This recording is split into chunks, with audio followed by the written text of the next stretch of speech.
unasumbuka, madeni yako Yesu amekulipia.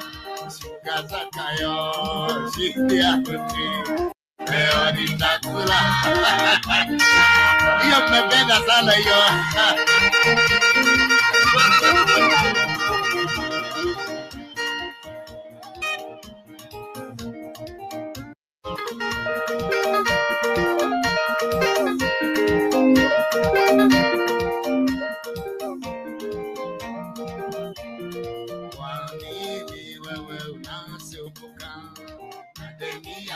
Yesu amekulipia. Shuka zakayo chini ya mti, leo nitakula kwa nyumba yako. Kwa nini wewe unasumbuka? Madeni yako Yesu amekulipia. Shuka zakayo chini ya mti, leo nitakula. Hiyo mmependa sana hiyo.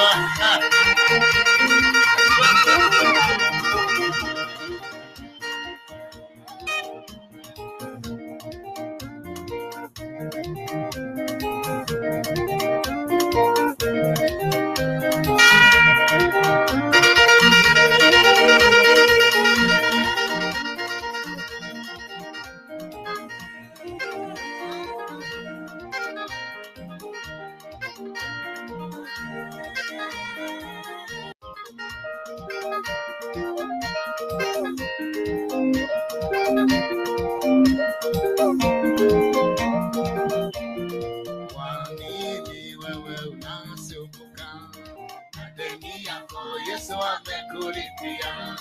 Shuka zakayo chini ya mti, leo nitakula kwa nyumba yako. Kwa nini wewe unasumbuka? Madeni yako Yesu amekulipia. Shuka zakayo chini ya mti, leo nitakula. Hiyo mmependa sana hiyo.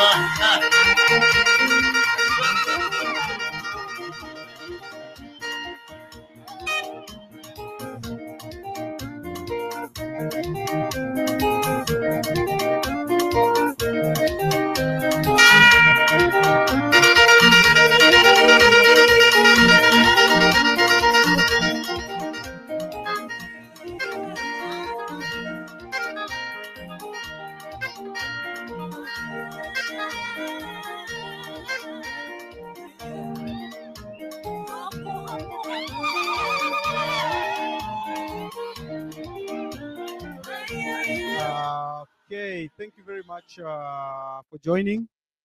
The initial space went down. I don't know what happened. Maybe Edgar can say. Maybe someone reported. I don't know. But it just went down when someone was explaining something. Maybe Edgar, you can tell us what was going on before it went down.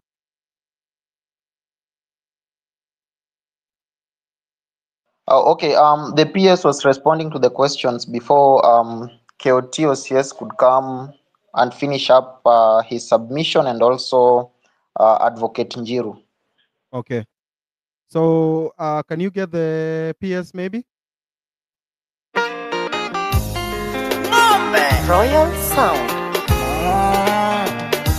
Mpoa wako akikuambia, akinjana nililala mapema, nikazao kukuambia good night. Na wewe na hiyo miaka yako, unaamini hiyo ujinga. Baba yako aliuza ng'ombe, apeleke ng'ombe ingine shule.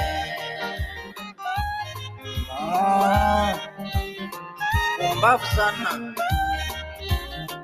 Wapi kule mifugo? Ukitembelea mdosi fulani, mukipangana kampango fulani, akwambie nitaangalia maneno yako. Kwani sahi umefunga macho? Na wewe na hiyo miaka yako, unaamini hiyo ujinga. Baba yako aliuza ng'ombe, apeleke ng'ombe ingine shule. Get out. kau, kondoo, ng'ombe, ukipelekwa na mpoa wako kwa mambeste zake huko mtaa, wanakuuliza kwani unapeanga mbeste yetu nini? Maana kila siku ni wewe, tukiongea na kutanja wewe, akilala nalala kuita jina lako. Na wewe na hiyo miaka yako unaamini hiyo ujinga. Baba yako aliuza ng'ombe apeleke ng'ombe ingine shule. Geukia ng'ombe mwenzako mwambie, it is nice to meet you. Ng'ombe wewe, ng'ombe ni ng'ombe tu, ng'ombe ni ng'ombe tu, ng'ombe wewe ni ng'ombe tu, ng'ombe wewe ni ng'ombe tu, ng'ombe hata upakwe rangi huwezi geuka ng'ombe, wewe ni ng'ombe tu, hata upigwe na mbimbilia huwezi mbadilika, wewe ni ng'ombe tu, ng'ombe wewe ni ng'ombe tu, ng'ombe hii wewe ni ng'ombe tu, wewe ni mfugo tu, ni kukamuliwa tu, njaanza kukamuliwa. Yani wewe ni cow, yani you are like cow, cattle. Unafaa upeleke kwa mnanda. Stupid. Umbavu sana. Mfugo, cattle. Roy. All right, Edgar, you can go on. I can see Nelson here. Is maybe you wait for the PS. Nelson, you can tell us the process, the petition. Imefikia wapi bwana? We are losing our assets as a nation. Tumefikia wapi?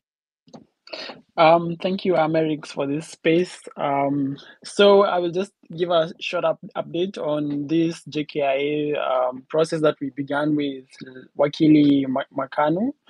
I was hoping he will be here, but since he's not here, so we sent a demand letter to them asking them to make available all the documents of this deal that he's, it's just a takeover of JKI. There's nothing like PPP on this deal.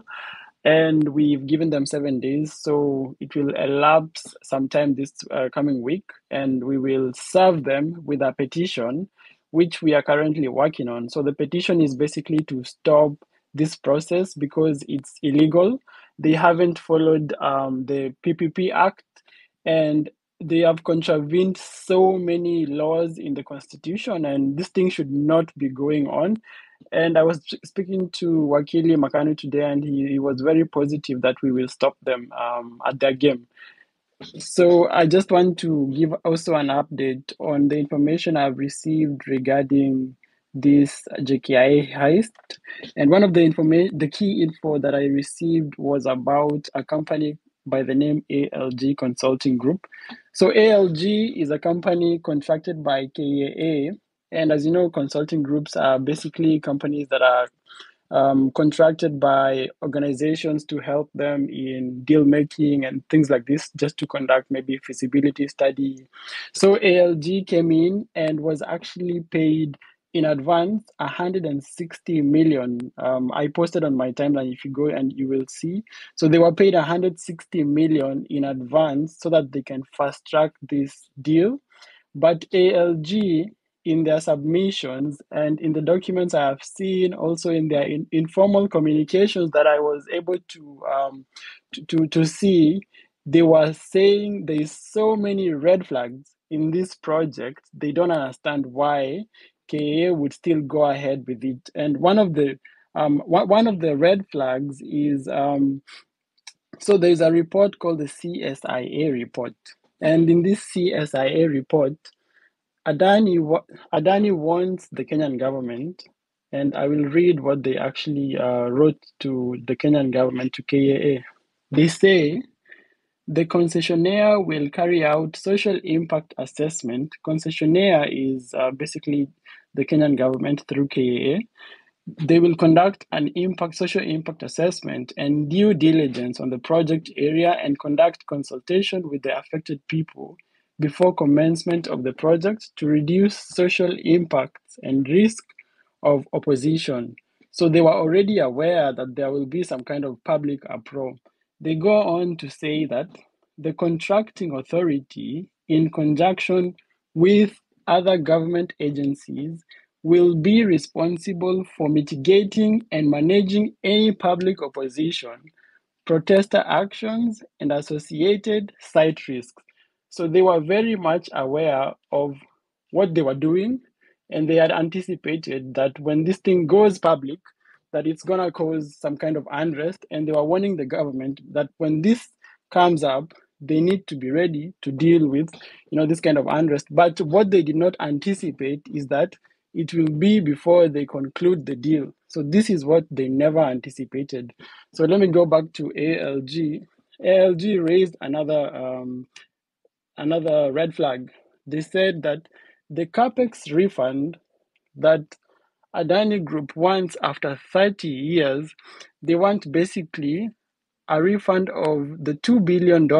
So in the previous documents that I had gotten, they were saying that they need about $1.8 billion to run the project.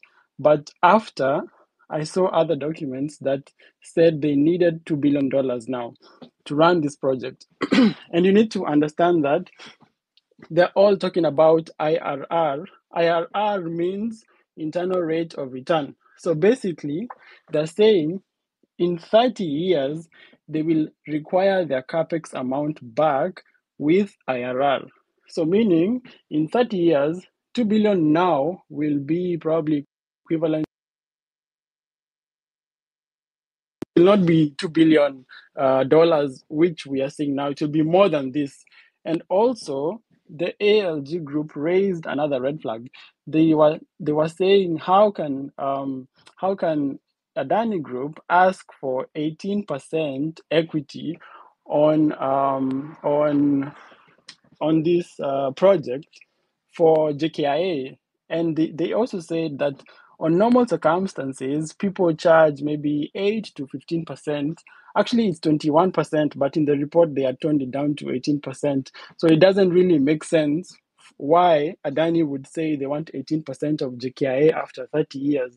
Basically, in normal circumstances, it's either between 8 to 15% equity based on the negotiations. And the last thing I want to say is that in the ALG final report, the feasibility report, they raised a major issue on the procurement process. And I will just read what they highlighted. In Hello, accordance Nelson. with, yeah. Just a minute. Yes, You can Edgar. hold on your submission. I need the PS to complete whatever she was saying so that she can leave, and Okay. then you can continue from there. So kindly, Madam PS, just be logical in terms of your submission and be truthful, because so many comrades have come to my DM and say even the numbers that you guys have placed on your websites, they are unreachable. So how are they going to occupy Nyayo House? Na hata hapo nje kwenyewe huwezi ingia bila ID. Wewe unasema mtu anaweza ingia, but this is the information from the ground. Watoto wamekuja hapo bila ID hawezi ingia, na wewe unasema they can. Alafu when someone is opening a bank account, they need a KRA pin. Na KRA pin sidhani kama mtu anaweza tumia birth certificate ku. So kindly just be truthful in your submission, at least 2 minutes, so that just hit the nail on the head. Answer the questions so that we can leave other speakers to also give their submissions. Do we have so many requests and we want as many people to speak as possible? So thank you. A very quick one. I have met student leaders, many students in my office in Jogo House, and they accessed without any issue. So if they have any problem, maybe they can talk to their student leaders whom they can reach more easily for access. But I can assure them that my office is accessible. In terms of the telephone numbers, I'm here with my CEOs of HELB and Universities Fund. They're here. They're going to check on their call centers, but what I know is that they have very active call centers. It would not be fair if I didn't answer Mark Oseda on the how we determine the level of need. And these are very technical things. You can also reach me on the side because I'm told 2 minutes and not to be too technical. So there's the poverty probability index. And just allow me to demonstrate this. I come from a village called Shirugu in Malava. And so if you come to that village, the poverty probability index would classify me as poor. But when you go to KRA, you'll get my salary, which all of you know anyway because it's public. So then I would then be sieved out of the poor to be graded in in the bands that shows I have more income. Other issues we look at are if you benefited from scholarships, if you are funded through Harambes, if you are a beneficiary of the National Safety Net, the cash transfer, and Ministry of Labor has a lot of data on that. Then there's the issue of the lag when students are processing with the national ID, and there's some time lag in processing. This is again very technical IT stuff. It's because of the delay in communication between the National Registration Bureau and the Integrated Population Registration Services. And as I wind up, there's the thorny issue of school fees again. And let me just clarify that I'm not going to the details of how we used to have the average of 50,000, that is 16,000 plus other administrative costs. But that was over and above the actual costs of the program. So now, when the actual cost of the program was added onto the administrative costs, the ones that the students used to pay 50,000 or 28,000, or there was naturally the global figure was higher, but that did not mean that the fee had been increased. And again, I can have side conversations with individuals. And thank you very much for giving me this space. I enjoyed interacting with everybody, and I'm always available. I'm a call away, I'm an email away. Let's take this conversation out of this space, but it continues. Thank you very much. Haya, asante sana. Mr. Nelson, kindly proceed. Thanks, Edgar. So I was saying that ALG Consulting, it's a consulting firm from Spain. It's a Spanish consulting firm that was procured. They gave this job by KAA, and that job was basically to become the transaction advisor. But in the process, they saw major red flags in this project, but because of the interest they have with the money, they don't want to lose the project. It's been KAA has been their client for so long, since I think 2019. They've been making their Kenya aviation policies. They didn't want to lose this, obviously, so they just played by the tune. But I saw some communications where they were actually they were trying to advise the team to tone down on the like the wordings of these red flags, so that they don't look like very serious red flags, but they're super serious red flags. And the team was actually obviously asking themselves why KA would actually go ahead with this project that has serious flaws. So before I was cut short, I wanted to read one of these red flags, and just to read verbatim of what they said in this report. In accordance with international best practice, we recommend using the competitive bidding procedure, which, through open competition, is the most likely to maximize the value for money for the contracting authority. We are not aware of circumstances which could allow KAA to procure the project through restricted bidding or direct procurement. Likewise, we are not aware of any privately initiated proposal for the project, and generally we do not advise to use such methods, as they deprive the contracting authority from fully benefiting from the competitive pressure and/or can exclude bidders which have not been pre-selected by the contracting authority but would have met the qualification criteria to participate to an open bidding process.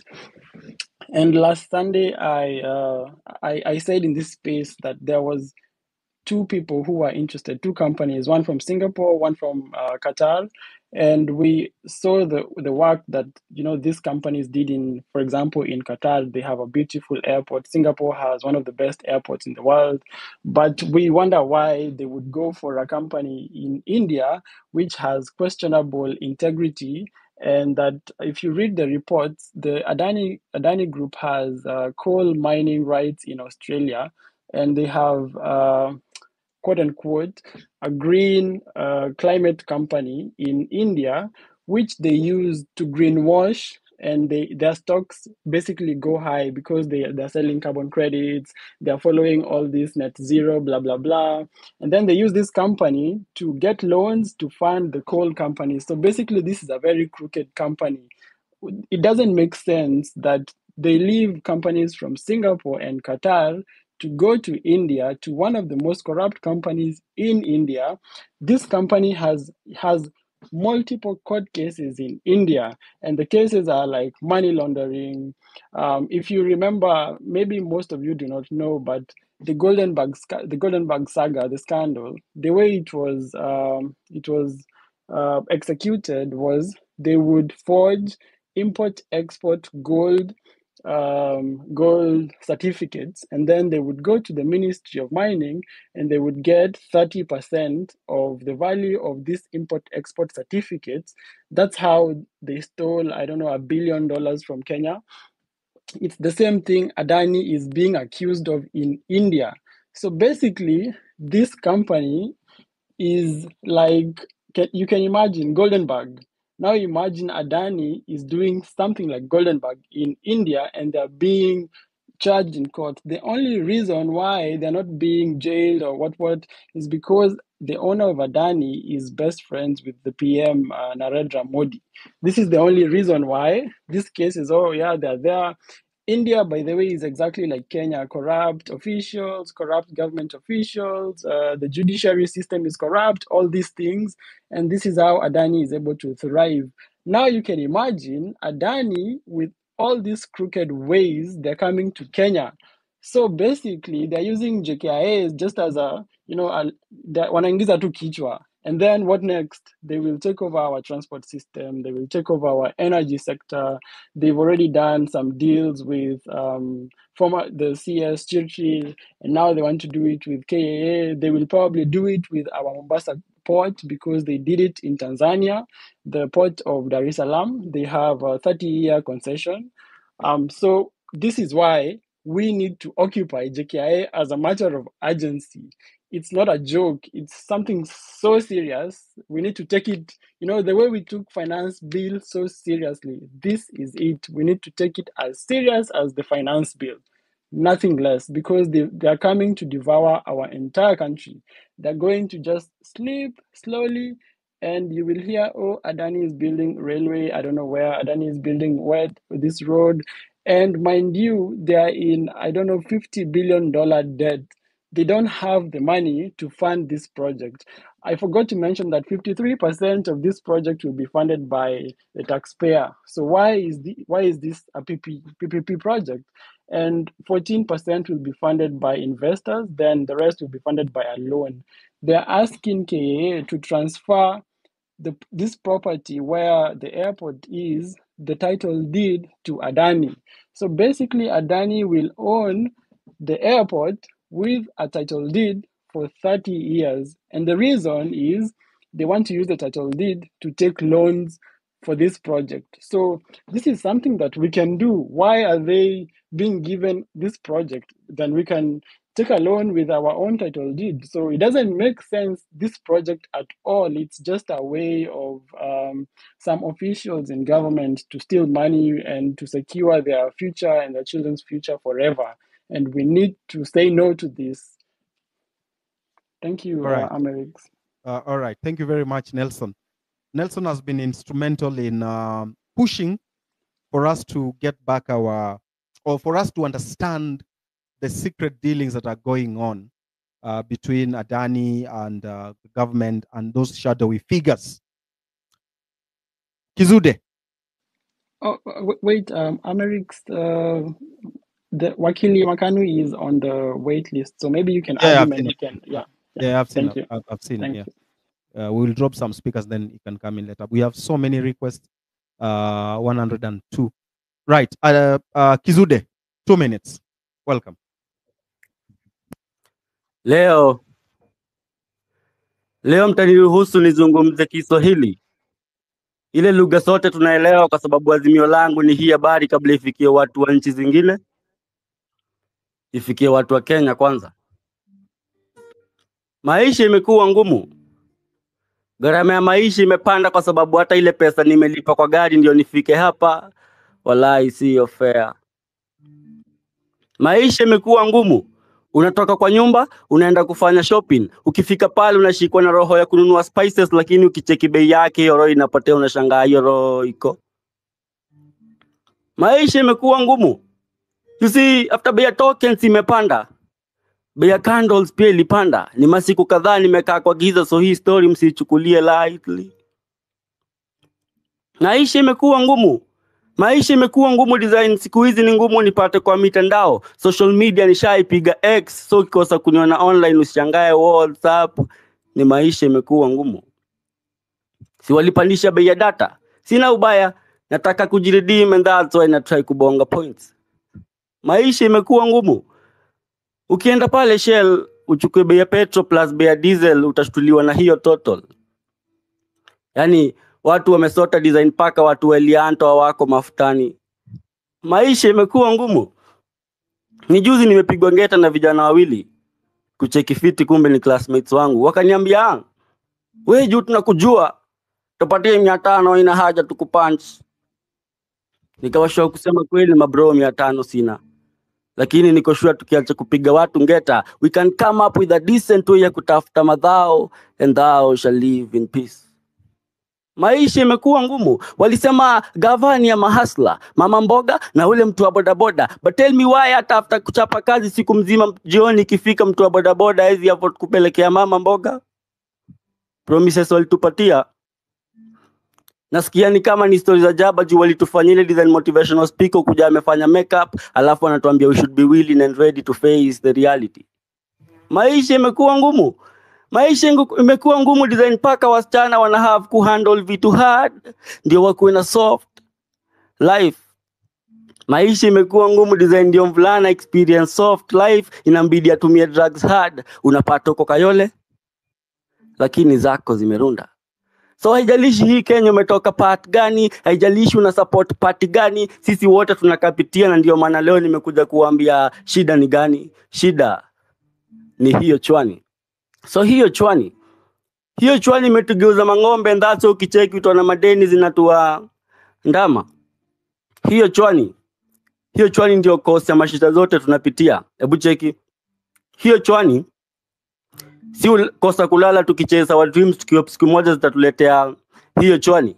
Bro, kwa sababu wewe ni go-getter, usiende kupiga wenzako ngeta. We can come up with a decent way ya kutafuta hiyo chwani. Kenya itagrow na ikuwa corruption free country siku tutaacha kuwapatia hiyo chwani. Ati Kenya itagrow na ikuwa developed country siku wataacha kutuibia hiyo chwani. Sister nikikosa kununua leo imaanishi sitaki kukupromote. Vile kwa mfuko mbele nyuma nimebaki na hiyo chwani. Hii talanta bado ijaleta hela, lakini siwachi nitaipush mpaka siku italeta hiyo chwani.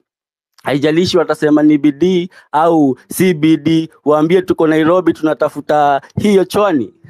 Nataka kuambia mayudha tujalala. Wakisleki watashtukia ni sisi ndio tuko na hiyo chwani. Alafu the last and the most important, hii nataka ifikie prezo. Tushukishie bei ya vitu. At least tutole hiyo chwani. At last and the most important, hii nataka ifikie prezo. Usidhani 2027 utakuja kutununua na hiyo chwani. Shukran.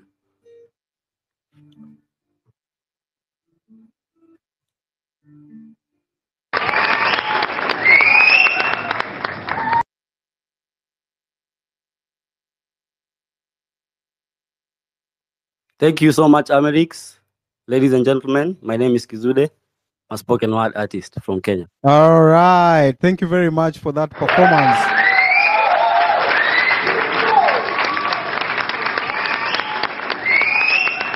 Yeah, we usually say that the most important thing in the life of a person is art and education. Today, the most lucrative skill is a librarian skill. But why are librarians not employed? Because nobody wants you to be educated. The most lucrative skill today is a librarian skill. Why can't our constituency development fund appropriate some money to build community libraries? Because they don't want you to study. They don't want you to be educated. They want you to be indoctrinated so that they can push you here and there like cattle. That's why I play that song of Wewe ni Ng'ombe. Don't accept to be a cattle. Sit down and read and learn something and come out and protest and refuse to live with tyranny, people who take away your freedoms and rights. Edgar, you can go on. Okay, thank you so much, Amerix. So I'm going to give the floor to Francis Gaitho. How are you, sir? Hi, Edgar. Hi, Amerix. Thanks for hosting me today. I just want to do some house cleaning on a few things. First of all, I think, and I think Amerix, we spoke earlier about it, is about my tweets about some people in the movement, some people in the struggle. We've been talking about Boniface Mwangi and Khalif Cairo, and everyone seems to be coming at me and telling me that, oh, I'm spreading or I don't know, causing disunity in the movement. No, my asking for accountability, whether it's by Khalif, whether it's by Boniface, whether it's by Hanifa, is not to insinuate, is not inversely proportional to endorsing Ruto. So why are you claiming that seeking accountability within the movement, because we cannot be demanding transparency and accountability from our politicians and then tolerating the same within the movement? So we, first of all, the people who I am targeting or the people who I am naming, they have gone in the media and been identified as leaders of the movement or leaders of the protest. So myself, I've not gone or I've not appeared on any media interview saying or claiming to be a leader of the protest, but them they have. And so on that basis, I have every right to demand that some questions be answered. For instance, on June 25th, the day that protesters stormed into parliament, why was Boniface Mwangi caught on camera asking protesters to leave CBD? That is a very fair question. And instead of somebody resorting to body shaming, resorting to insults, resorting to all manner of deflection, spin, obfuscation, yesterday they even staged, Boniface Mwangi even staged his own goons to raid his office and then come to try and solicit sympathy from the masses. No, the question still remains. You were there on June 25th with a group of riders and mobilizers, and you got people out of CBD. The basis or the narrative that you use was it was for their own safety, but we all know what happened when they went to their estate. So they went to Gedurai, they went to Rongai, and then the police found them there. They did what they did. People are disappearing. They are just turning up in morgues. As of today, somebody just told me that their brother appeared in a morgue in Naivasha. So going home did not guarantee the safety as had been claimed. So my question is still to Boniface Mwangi, and I will ask you until you give me a straight answer. Why did you get people out of Nairobi CBD? Who paid you? Are you on the payroll of the Ministry of Interior? That's the question, because Boniface Mwangi is accusing me of being a government operative, yet he himself goes on seminars with the National Police Service and the Ministry of Interior. He gets paid by them. So it is a fair question, and don't try and bully me. Don't try and guilt trip me that I am causing disunity in the movement by seeking accountability. This is fair game. What we demand from our leaders, we also demand of ourselves. We demand this level of accountability. Number two, This week has been a very long week. On Monday, the director of the DCI made a statement that I did a tweet, and then later they went and arrested Macharia Gaitho, saying that they first abducted him. It wasn't even an arrest. They abducted him in one car, and then he had first tried to shed off this tail by the DCI, and then he went to Karen police station, and then they abducted him, and they brutalized him, they handcuffed him, he had wounds. So first of all, I have nothing but good things to say about Macharia Gaitho. He took the pain that was probably allocated to me. It was meant for me. So I really respect Macharia Gaitho for that. And then I went to the DCI. I presented myself because there was no other option.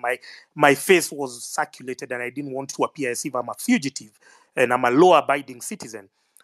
So we presented ourselves to DCI Kiambu Road. They told us to go to Nairobi area. We obliged. We went there.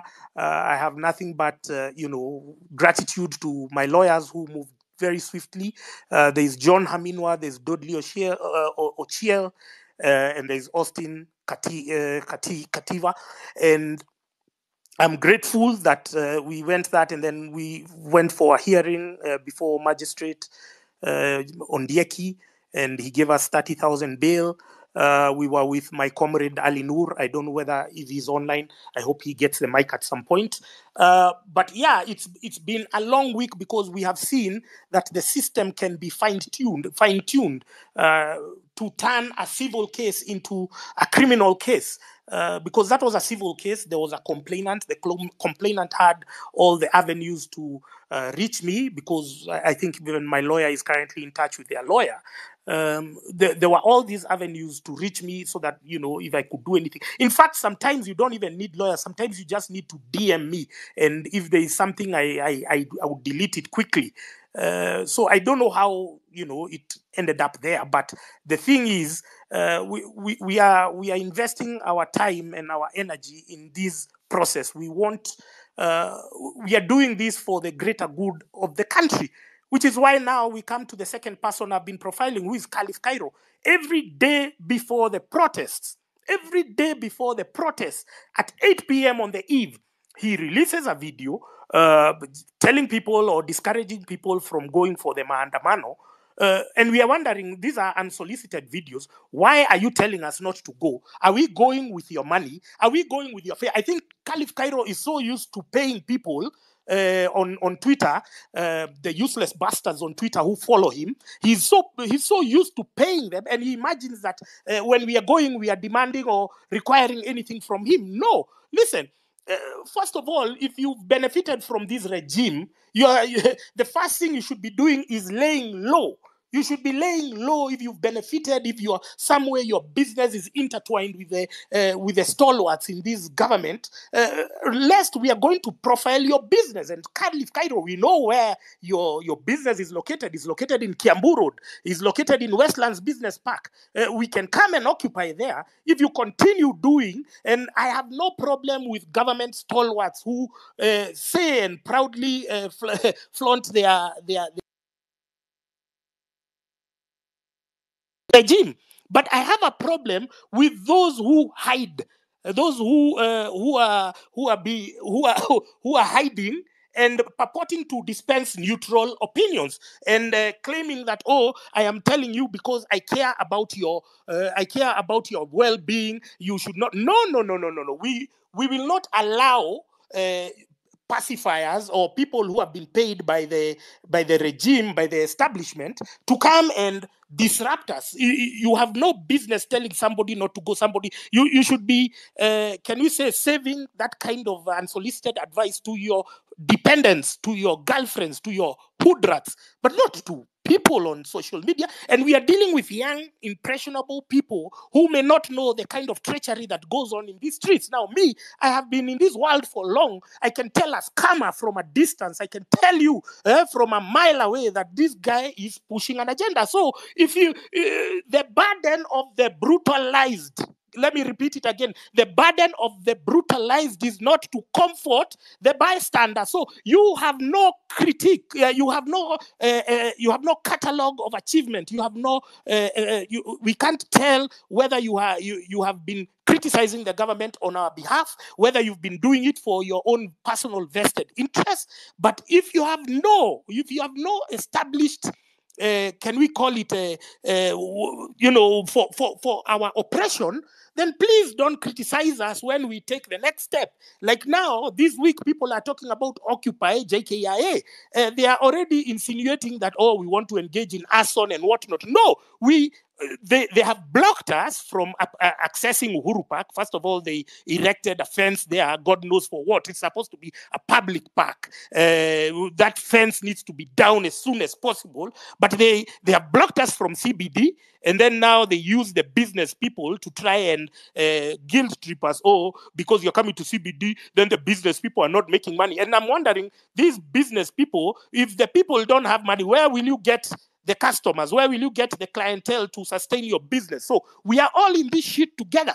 That's what you need to understand, so that when you open your mouth and claim that you're a businessman and you're suffering because of the protest, so me, I'm your potential client. How do you expect me to get money or to have money to come and support your business when they are passing a very toxic, a very sterile finance bill? So we are all in this together one way or another. So if you have no established catalog of our criticizing for our issues, for our grievances, please don't give us suggestions. Don't make suggestions for those of us who are in the struggle, those of us who are in the grind, trying to make it better. I was telling somebody, and I did a tweet just recently, just a while ago. I was saying Uhuru Kenyatta banned JKIA in 2013. 2013, he had seen the only way he's going to push his business interests. First of all, he wanted, to get the duty-free. He wanted to be in control and get the contracts for the duty-free. And then he wanted to terminate the Greenfield terminal. So because he couldn't do that legally, then he resorted to an unconventional way. And we endured the disruption that was even... Forget about everything we endured, because I remember I was traveling at the time a lot. We endured the disruption for months. Everything was overhauled. Everything was done. Even where we were going to get our stamps. Today, those contracts still exist at JKI. Do you know how much they are getting paid? They are getting paid 2 million shillings.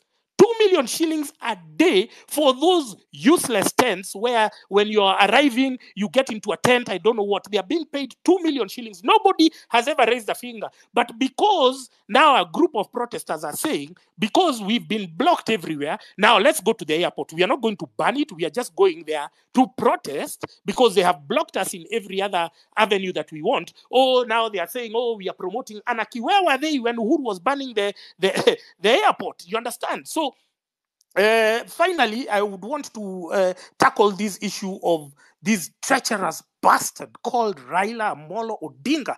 Like, that guy has no shame whatsoever. We are supposed to be looking at our elders for advice, for direction, but slowly it's emerging that age is no longer a measure of wisdom, because you are ready to sacrifice all the ideals, all the principles, all the values that you've been purporting to stand for.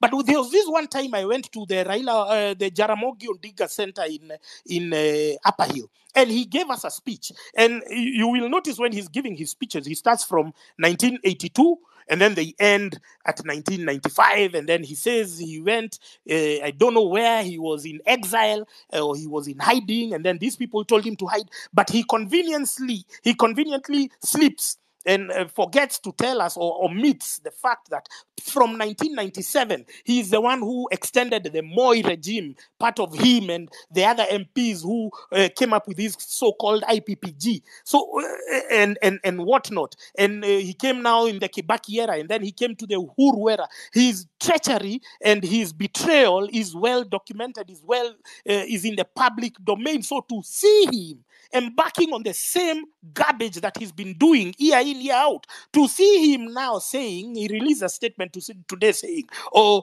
I don't know, the doctors must be dealt with. I don't know what all these issues must be dealt with. Who asked him? Who does he think that they are going to be dealt with because he spoke about them? This is the entitlement with a certain political class that we want to eradicate, because when they are talking about dialogue is amongst themselves, and we are saying that we are tired of your nonsense. Raila Odinga has pissed on his credentials, his imaginary credentials. He's I hear he's a conman, but I think he's worse. I think this guy is the problems of Kenya today are intertwined with Raila Odinga, and to see him shamelessly, even fronting names to be part of the cabinet. I'm happy because when we started this movement, we were only about Ruto must go. But now we have gotten Raila Odinga as a bonus package. So is buy one, get one free is a bog off, because this Raila clown, this Raila character has been behind our misery, and now is an opportunity to hit a reboot so that in the next political dispensation, because we have seen Joe Biden, we had said Joe Biden is a one-time president. You can see his senility. His senility even drove him to Ruto. So if we are saying that Joe Biden has gone, if we are saying that Sarkozy, not Sarkozy, this French president Macron has gone, if we are saying that Rishi Sunak has gone, then clearly there is no international support for William Ruto.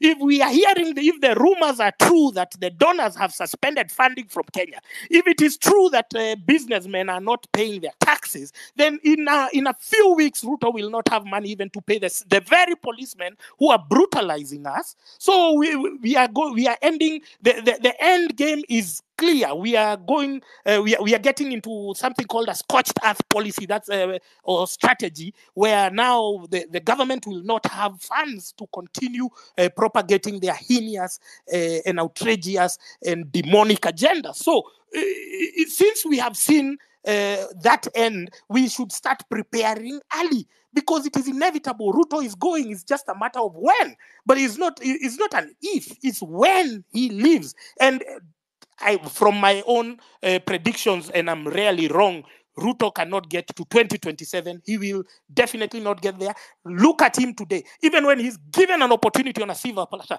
to rise to the occasion, to tower above his petty and parochial interests, the guy just opens his mouth and says the dumbest shit that can come out of a human being. You wonder what's wrong with this guy. He's just intentionally, deliberately provoking us. And now when people now decide he has triggered, I've had the PS here talking of higher education, and she's talking in a very motherly tone, and she's saying, oh, I'm a mother, you know, you're sympathizing with who? Shut the fuck up, man. Stop trying to insult our collective intelligence over here, trying to say you're sympathizing with who? You are increasing university students' fees. You are reducing help allocations. You've been planted there just to fulfill an agenda, and that agenda comes with disenfranchising young people so that you alone can be there on top, reaping from what you've not sown. And we are saying we are tired because of this collective bullshit. Then you're coming here and your motherly tone, and then with your scripted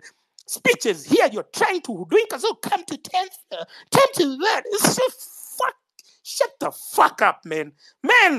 America shouldn't be hosting some of these GOK clowns over here, man. Yeah, I know we want to make it as a free speech, I don't know, citizens assembly, but some things, man, these guys are insulting our intelligence. These guys just want to aggravate us with our taxes. And so we are saying, when we are taking the next step that we are taking in this movement, it could be non-violent. Everyone seems to think that protest is the only strategy, is the only plan, is the only option that people have. No, there are so many other strategies of non-violent protest, and we are going to utilize all of them, because we are saying that we have given these guys time to just say something, to just give us a hint, to just say, you know what, we are going to overhaul the cabinet. And then then they bring back the same losers, the same wankers, the same idiots who have been oppressing us, the same guys who should be in the International Criminal Court are brought back because he's showing us, like Mutadu, he's showing us like the middle finger, like Mutadu,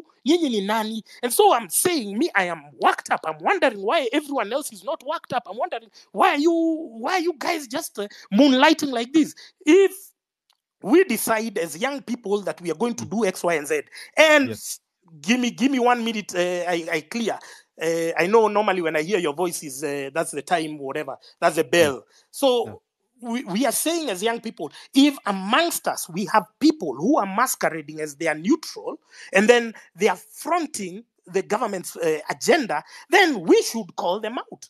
And calling them out is not a sign of disunity. It is a sign of transparency and accountability. The same accountability that we demand or we aspire for our country, we should be implementing it so that we cannot replace one crop of despots with the other. Thank you very much, Amerix, for hosting me.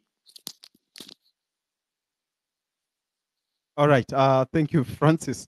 I don't know if Edgar, go on. I don't want to interfere. Give mic to everyone who wants to talk. This is their citizen space. Let them talk. Their pain, their anger, their rage, because people are pained. So give mics to everyone so that they speak 2 minutes, 3 minutes, so that we push this forward. Thank you very much. Okay, asante sana. So I'm going to go with Billy Miya. Could someone else kindly go first? Then I go Oh, okay, next. okay. Kenya Daima. Okay, thank you, Edgar, for the opportunity, and also thank you, Amerix, for consistently opening Citizens Assembly. The reason why I picked the mic is I wanted to address this kind of coercion and manipulation language that has been used by the people we've elected as our representative. This notion and nonsense of calling us our sons, our daughters, and this idea of coming, you are my sons and everything, that is insulting our collective intelligence. You guys, you are our stewards. You are our stewards for representing us. This whole idea that you've been using this language, you are my sons, you are my daughters, and you are basically killing our future. And everything that has been happening, it has been happening systemically. I'm really happy that most of the people have been seeing some of the issues that have been addressing on the timeline. Look at the energy sector. How comes our cost of production of energy is 25 shillings and above? Look at the countries we are competing with for production. It is 3 shillings. Ask yourself why systemically we are being crippled. You need to ask yourself such questions. Look at agriculture. We are getting seeds that can't regrow. That is what happened. Look at what happened in Austria, early 2000s. Unilever used to buy seeds of potatoes and go throw them in the Mediterranean to make sure that they control food production. And that is the same thing that is happening into our country. We need to wake up. Look at what they are doing to the education sector. I don't want to belabor the points and repeat things that have been said. What I'm liking is that we are all waking up, and all the youth that are listening to me, this is to you, all the youth that you are listening to me. It is your presence on Tuesday and any other day that is going to determine how long William Ruto is going to stay there. I'm here to implore you to come out in large numbers. That is what I'm here to tell you. I'm here to tell every youth to come out. They are still in our country, and they are coming here on spaces and even in public spaces, calling us our sons, our daughters. I am your elder. This self-appointment of eldership, that nonsense needs to stop in this country. You can't be stealing our resources and coming in spaces and shamelessly addressing us. That is why I picked the mic, to address this nonsense. And I don't know why we allow them to continue with that language even in public spaces. Thank you, Amerix and Edgar. Okay, thank you so much, Mkenya Daima, for that solid submission. So I'm going to go to Keotios. Yes, you had requested to wind Thank up you, your Edgar. submission. Thank you. I was talking about the missing persons, and I made my submission, but there's something that I want ikuwe clear hapa. Narudia tena. It is just a rallying call to the Twitter influencers, especially Twitter influencers with big numbers, the big wigs. let's stop this division ya watu wakimiss tunakataa kupush. Right now kwa tweet ya MJ, asante kwa kazi umefanya leo, umepush sana. Kwa tweet ya MJ kuna like 14 persons ama youths with their names and their respective pictures ziko hapo. Wote wana miss. Those are the things that we need to push. Let us push. Let's amplify. Hawa watu wapatikane. Because sasa tukinyamaza watu watazidi kupotea zaidi. So I call upon all of you. Wacha to push. And ni kitu inastua. You see, recently niliona kuna mtu alishikwa this week. I don't know whether it is Gaitho or Alinul. And a Twitter bigwing quoted that tweet and said, ati, let him free himself.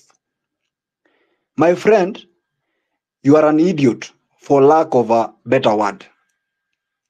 Yes, hiyo hatufai kuishi hivyo majama. Hiyo division sio poa.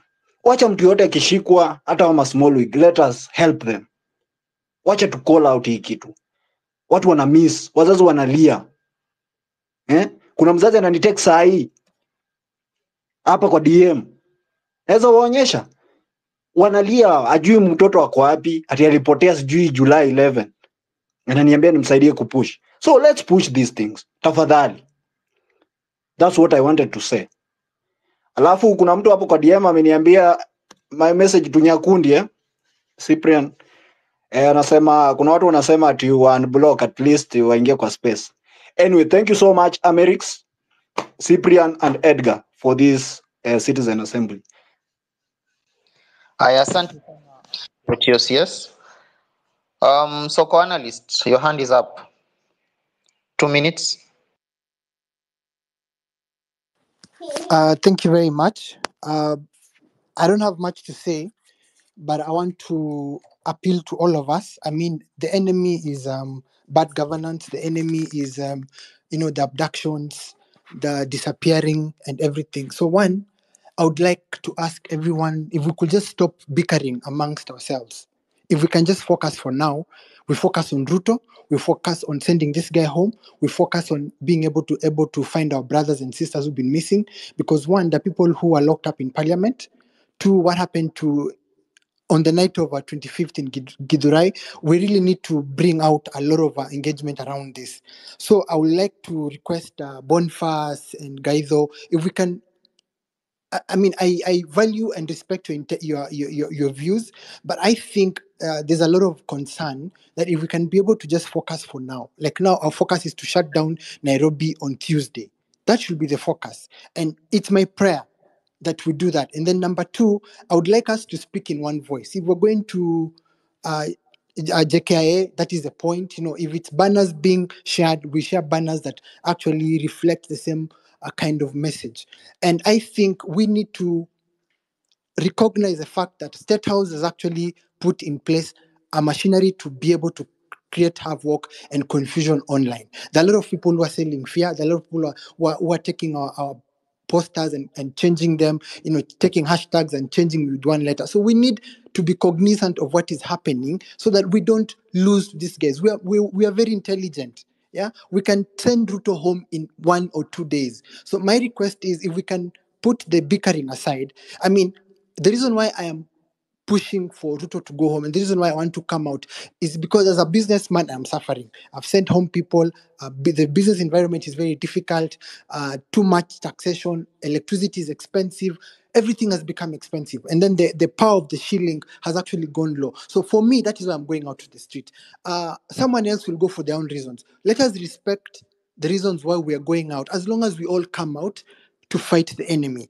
And then the other thing that I would like to speak is this notion of small wigs and big wigs. For me, if I see an important message, I will retweet. It doesn't matter how many people there are. So I think we need to stop creating friction and things like that, these people are not doing this, these people are not. I think we are all moving. I mean, for the first time in the history of this country, we're speaking the same language. For the first time, our issues are the same. We want better education. We want functioning healthcare facilities. We want good roads. We want security. We want to be able to enjoy our money. We want to see the value of our taxes. And that's the conversation that we need to be having. Whatever other beef we have, honestly, we can respect one another and ask with respect to demand accountability. I mean, I can ask Amerix for accountability without insulting him, without looking like I have an agenda. You know, I can ask Nyakundi for accountability without really looking like I've been sent by someone else. So I'm appealing to our intelligence. I'm appealing to all of us to speak in one voice. Lastly, I'm appealing to doctors to come out on Tuesday, plan like the way we planned the first time, you know, emergency areas and ambulances and like that. I'm appealing for those who can cook to cook and bring food. I'm appealing to lawyers to station around, you know, like now we'll be on Mombasa Road and JKA, all the police stations in that area. You know, we go there and camp there and we wait. But my appeal is this. Ruto has paid a lot of money for guys to come and sell a lot of fear and misinformation. If we continue the way we are, we will fail. We are very intelligent and we're very united. Thank you very much.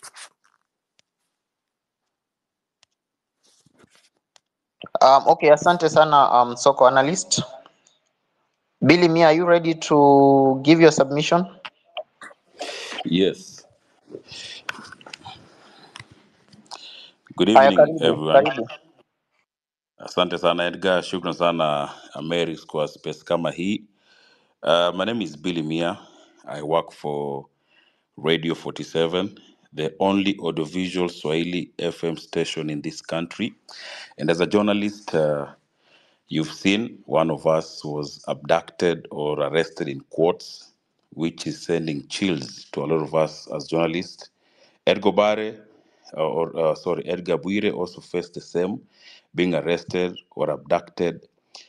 One thing I want to say is that we just need to keep on as journalists. Let's just report truthfully and not biased. Let's just continue pushing the agenda of reporting the correct thing. Whether it's on this side or the other side, let's just keep on keeping on.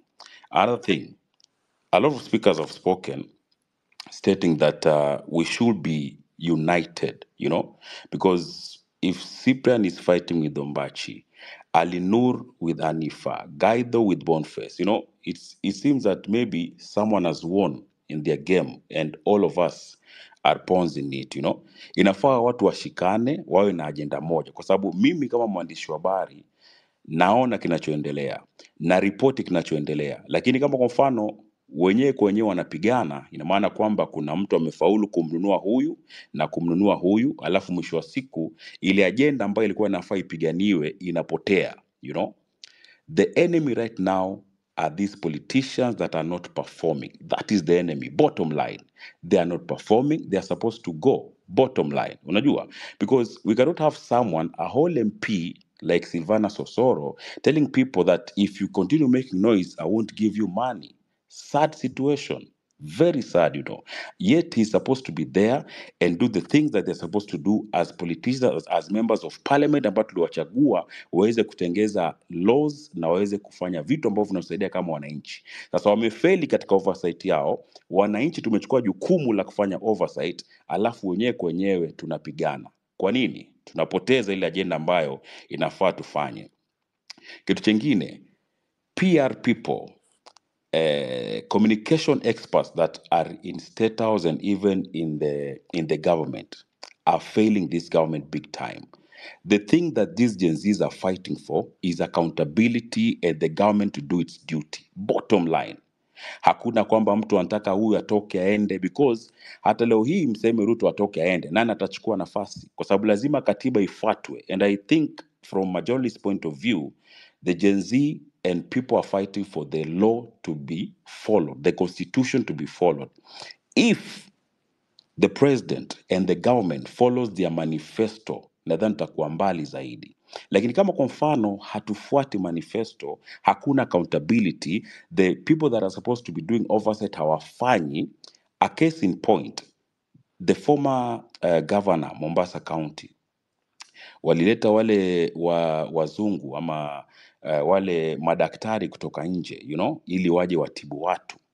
Do you know that a lot of guys died in Coast General Hospital because those were interns who are coming to train with human beings, You can just imagine. They are coming to train with human beings. Even our nurses ambao wamegraduate walikuwa na knowledge zaidi kuliko hao madaktari ambao wanakuja. Wakenya wanakuwa guinea pigs, watoto wetu, ndugu zetu, mama zetu wanakuwa guinea pigs, wanafanyiwa practicals live. Yet watoto wetu na madaktari wetu wanafanya practical na machura, manyoka, masungura na kadhalika, lakini walikubaliwa kuja Kenya, wakaingia katika hospitali na wakafanya experiment na human beings. A lot of people died. The people who are supposed to do oversight failed to do oversight. So right now, the government should know kwamba wananchi ndo wanataka accountability, wanataka kwamba ile oversight ambayo parliament imefail ndo sasa inafaa ifanye nini? Inafaa ifanywe na wananchi ndo wanafanya. So if they can follow their manifesto, if they can do what they're supposed to do right, I don't think kama wananchi watakuwa wanagoma. Si kama tunaelewana. Kitu chengine, tuwe very keen as you go about your business, as you do everything that you're doing or you're supposed to do, tuwe very keen. Jua environment yako iko vipi, ongea na watu, share your number with people that you trust, share your accounts with people that you trust, because wale ambao wamekuwa abducted, apparently simu zao walikuwa zinachukuliwa, wanafuta the social media platforms, zingine wanazipoteza. So tukue makini, look at your environment. Wakati ambao unatembea, angalia unatembea na nani, na namba yako ya simu upiana kwa mtu. Be with someone ambao unaweza kumtumia jumbe haraka kwamba bwana, mimi nimeshikwa, because if these things are documented, you survive. But if you are abducted ama umekuwa arrested na watu hawajajua, then you end up disappearing. So wakati ambapo unatembea, hakikisha kwamba mtu anajua kwamba niko mahali fulani, nitakuja hapa after 2 hours. 2 hours ikipita, tayari anaanza kuraise alarm. And then we also pia to support wale wengine wote ambao wameshikwa na tujui mahali wapo. Mawakili watusaidie katika masuala kama haya, and we make sure kwamba in everything that we do we follow the law. Issue ya ID, sisi wakati tunasoma, when I was finishing form 4, walikuja serikali pale wakatusajili. Wakati ilikuwa tunatoka kumaliza exam, within 1 week watu wote walikuwa wamepata ID zao. Why is it becoming difficult this time round? Kama juzi rais alipatia wa Makonde IDs, kwa nini Mkenya asipati ID? Sad situation. So serikali inafaa ifanye mipango kwamba Wakenya wapate huduma. Sasa kama Wakenya hawezi pata huduma na Wakenya ndio walipewa tax, then it means kuna shida mahali, there's a problem, and these spaces zinasaidia kwamba tuweze kuangaza maswala, na unajua watu wa serikali wako hapa wanasikiza. They need to just make sure kwamba wafuate sheria, wafuate katiba, bottom line, wafuate manifesto yao, bottom line. Alafu waweke watu ambao wako accountable, kwa sababu ilikuwa tunashangaa kwamba ama tumwambia bwana, oya, hii cabinet itolewe, alifanya jambo poa akalitoa, then he gets back wale watu ambao ilikuwa Wakenya hawawataki, incompetent fellows. Why is it that rais ameshikwa makorodani? Makorodani is balls to those who don't understand Swahili. Kwani ameshikwa makorodani kwamba amemtoa huyu lakini lazima amregeshe? What is happening in this country? Very sad situation. Kwa hiyo ndio submission yangu ambayo ni kwa kichache zaidi. To Gaitho, Boniface Mwangi, Hanifa, Ali Nur, weka side shows kando, and we face the agenda, ni kwamba accountability ya serikali lazima ipatikane. Thank you so much. Okay, asante sana Billy Miya. Thank you so much for your submission. Eric Omondi, nilikuwa nimekutumia mic. Okay, umechukua. So next speaker Beverly Kwamboka. Unaweza nisikia? Can you hear me? Beverly bado hajakuwa speaker bana. Allow me to talk. So my name is Milton Were. Yes, and there's something I've also been saying in these spaces before I even continue talking. You guys are not running the space well. We can't have same people speaking each and every now and then. There are so many. Yes, Beverly nakusikia. I think I was talking. Who? I was talking. Okay, Allow me finish. Then you join, huh? Okay. So I was saying this to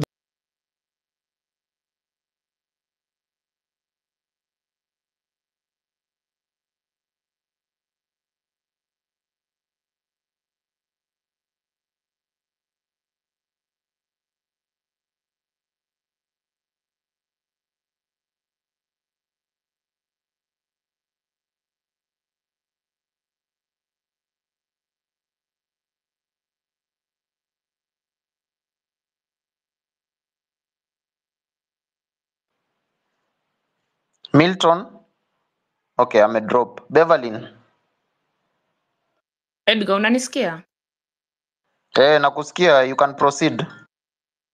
I was asked to talk about the counties, but before that, I'm going to talk about two other things. One, there's an ongoing campaign with kutumia kanisa na schools. Teachers and head teachers na viongozi wa makanisa are requesting parents to agree their kids to be dewormed at school ama kanisani. If you are a parent here, please don't allow people to deworm your kids. Mbona deworm mtu ulishi? What are you deworming? Esophagus or what? You don't feed us. Stop deworming us. Some of those things are coming in as dewormers, but they have other hidden things. Secondly, let's continue talking about the missing people. Let's continue kuwatafuta wale wenzetu wenye tulikuwa tunapigana na wao na in between the movement the fight wamepotea. If we keep quiet, the government will take away with mtu akipotea wanaenda wanafanya chenye wanafanya because hatuendelei kuwatafuta. So kama ni mtu mdogo ama mtu mkubwa ama whether you are famous or not, tutafute wenzetu. Now, let me talk about what I'm supposed to talk about tonight. The county governments. In as much as we are tasking the national government, the major looting happen in the county governments. I come from Nyamira County and I'll use it as an example. We get 5.2 billion allocation, national government. We collect around 2 billion, so that's around 7 billion. But every financial year, we only can account for 3 billion. So 4 billion inabaki wapi kwa governor na puppets wake. As much as you're in Nairobi or you're in major towns, huku kwenye tumetoka nyumbani kumeharibika. Tell me why in Vihiga County, ile mtoni ya ushago, you know that kamtoni ka ushago, they spent over 10 million kutengeneza hiyo mtoni ya ushago. Those governors are looting. They're using MCS to loot. We tried to impeach our governor in Nyamira using the MCS, but they were bribed. Wakapelekwa Kericho, wakapewa pesa kidogo kidogo na wakaambiwa contracts zote wao ndio watapewa. They will not be impeached. Na hivyo ndio ametoka. Also, last week when we were tukisalimia MPs, the senators were so much comfortable saying like, sisi hizo vitu hazipiti kwa nini yetu, our house. Those senators, usione Sifuna anacheka ama wanapigana na governor huyo Sakaja, udhani those people are enemies. When the governor is summoned in the National Assembly by the MPs, mtu anaendanga huko kumtangulia kubribe ama kusema some questions should not be asked. They are the senators. In Nyamira, we are having an issue because our senator is in bed with the governor. He doesn't, hata ana ofisi huko, he's getting share of what we are supposed to be getting us, sisi wakazi wa Nyamira. When I went to occupy Nyamira, I was threatened. That's why I left immediately the same day.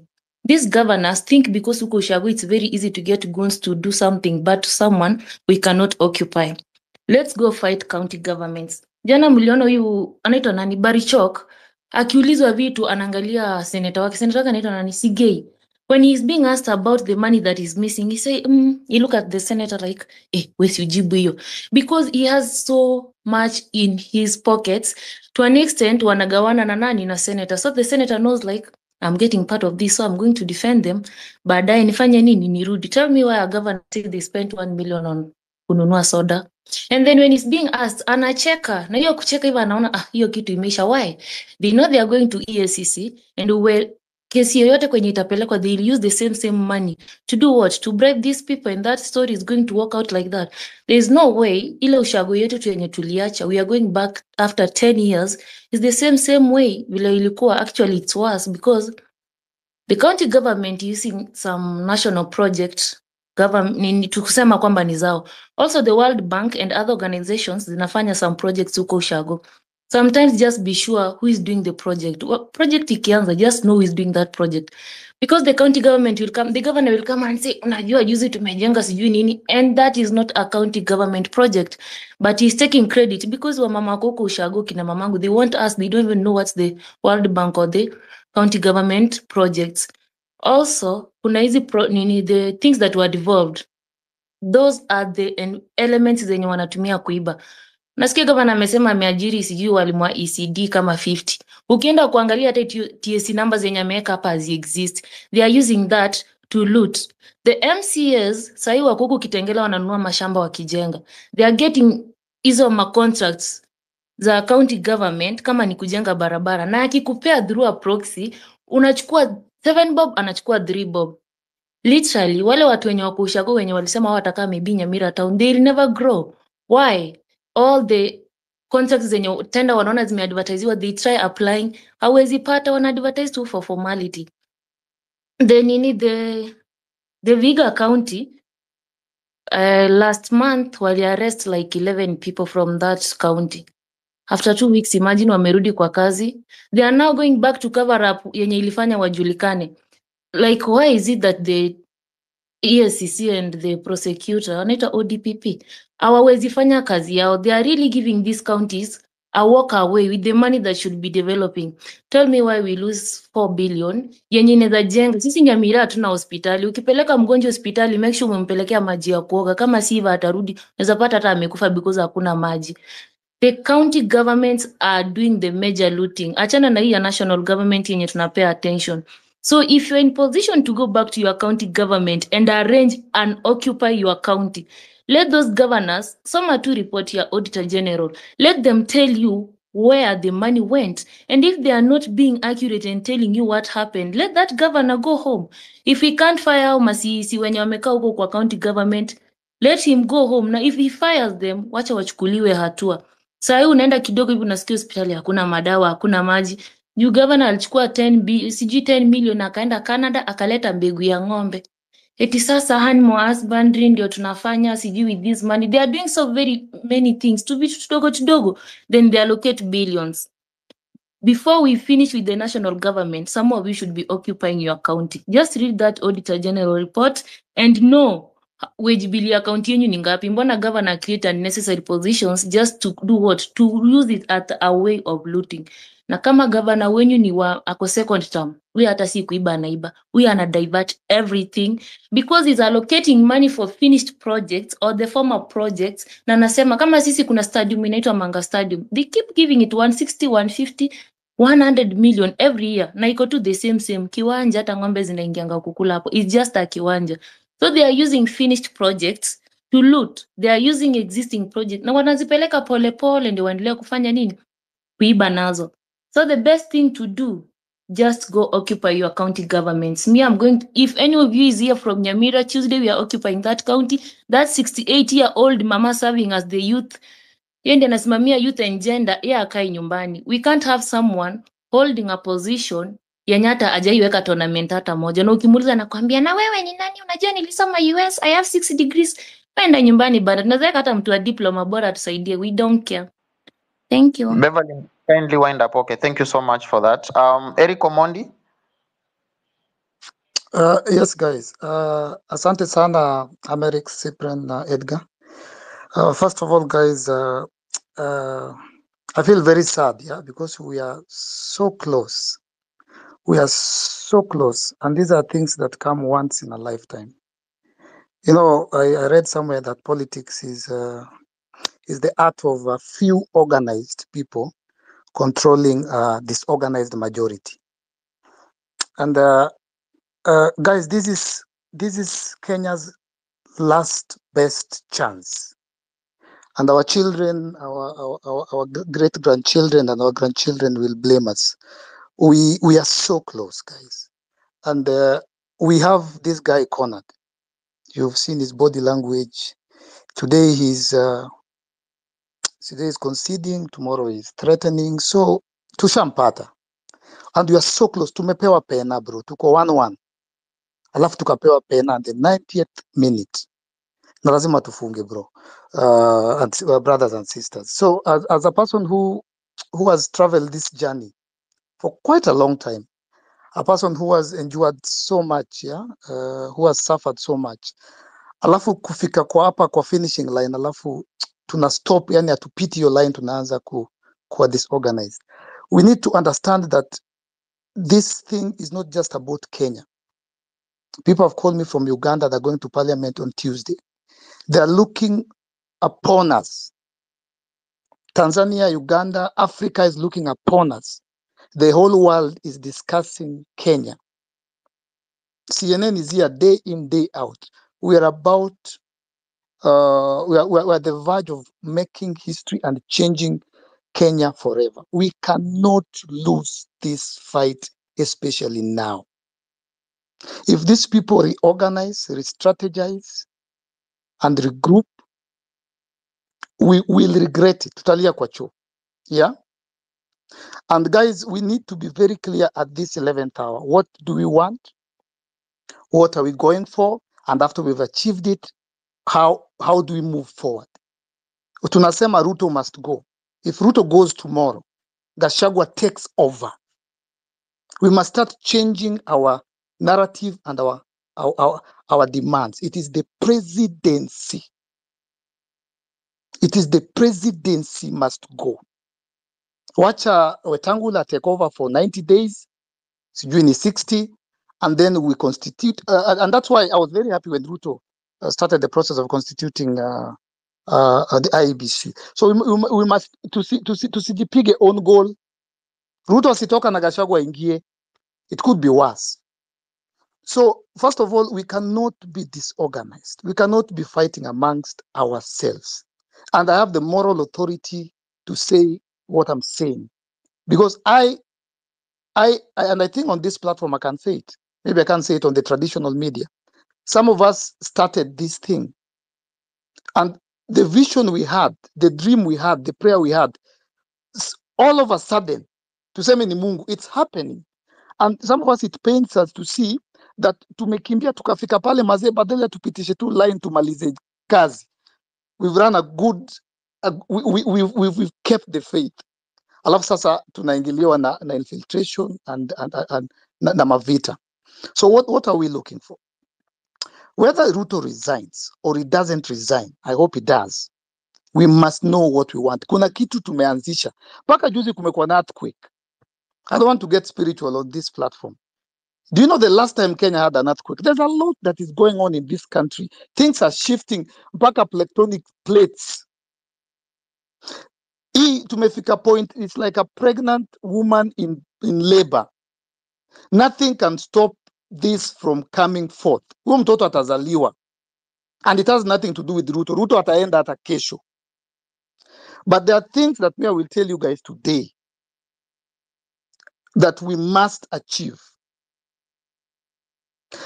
First of all, this bullshit of county government, of devolution. Devolution was meant to devolve services.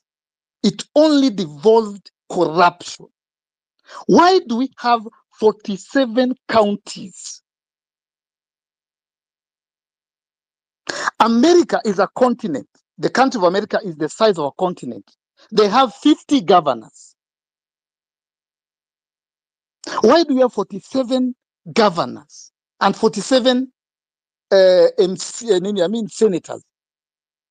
What are the work? Kazi ya women rep ni nini? Why do we nominate MCAs and MPs and senators?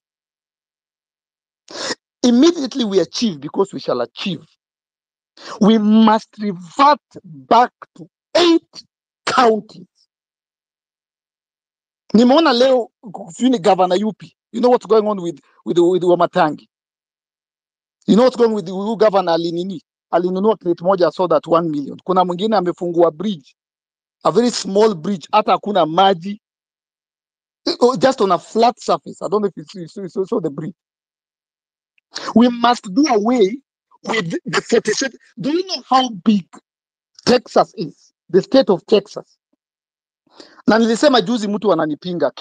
Kenya goes into Texas 2 times. And it is led by 1 governor effectively.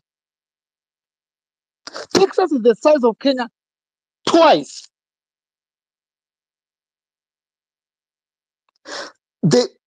Once we achieve whatever we achieve, tutaenda referendum.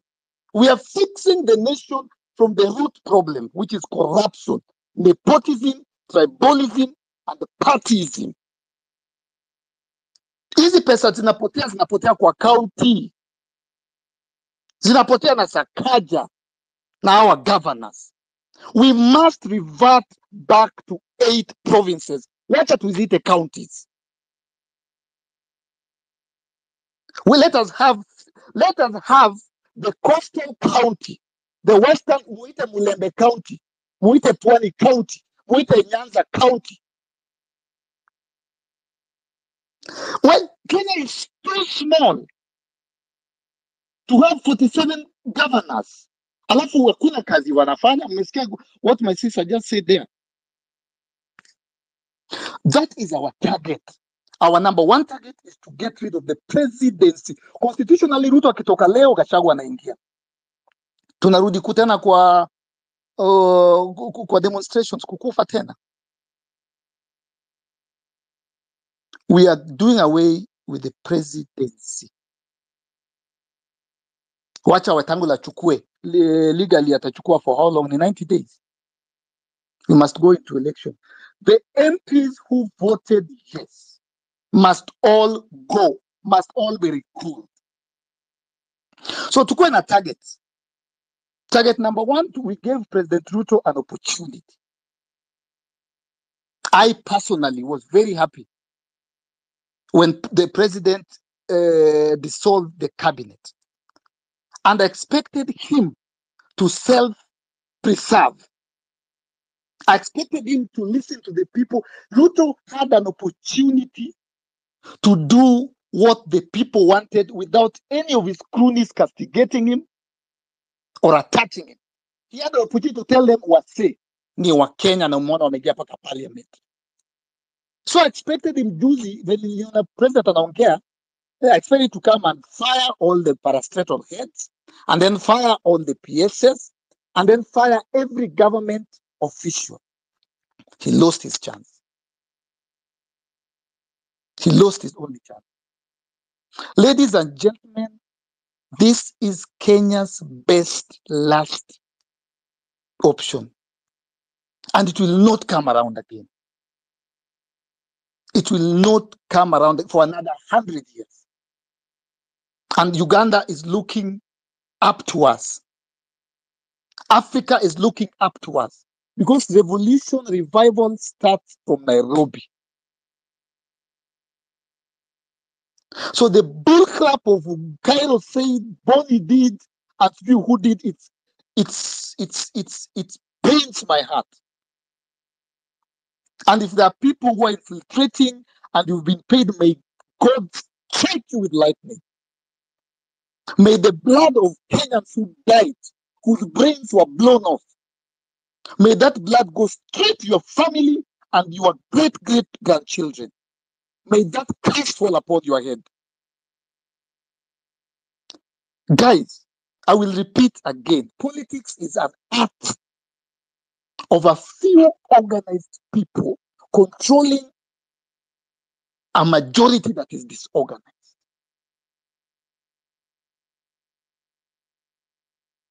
Mimi nimeshikwa 13 times. I've been on the street for 2 years. Nikiitwa cloud chaser, joker, comedian. But finally I wake up and I see it's happening. Guys, tumepewa pena. Hata goalkeeper ametolewa. Tukihata tumehata. And I know Ruto's people are on this, they're on this platform. Listen and listen to me carefully. You guys had an opportunity. And President Ruto still, junajua mko hapa ndani. You had an opportunity. You still have an opportunity. Tell President Ruto to fire his cabinet again tomorrow. Asingoje Tuesday. Fire all PSs. Fire all parastatal heads. Fire every single government official. And then maybe, perhaps maybe, that is the only way. Now, if the president attempts to do anything that we've had or seen before, akileta dialogue, alete committee, alete all platforms, the president knows what people are calling for. And this is not even about Ruto. This is about injustices that have existed since 1963. And Ruto is the last of his generation. The best he can do is try to forge a legacy. We have given him that opportunity. Fire your government, and the least you can do is call for, allow us to recall these MPs. Na wewe tutakutana wewe 2027 venye unasemanga, ama call for election. But in direction ya kuthreaten, there are 53 million Kenyans, and we must realize this, against less than 2,000 government officials, from president to MC hawafiki hata 2,000, wakienda sana 2,500, against 53 million.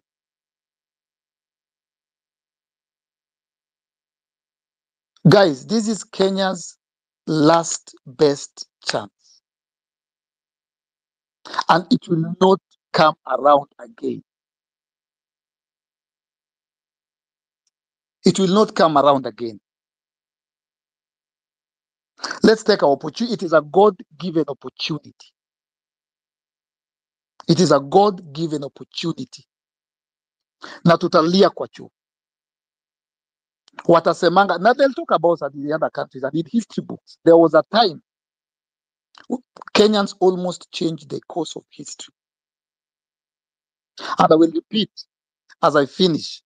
What are we aiming at? Tukisha achieve, county government must go.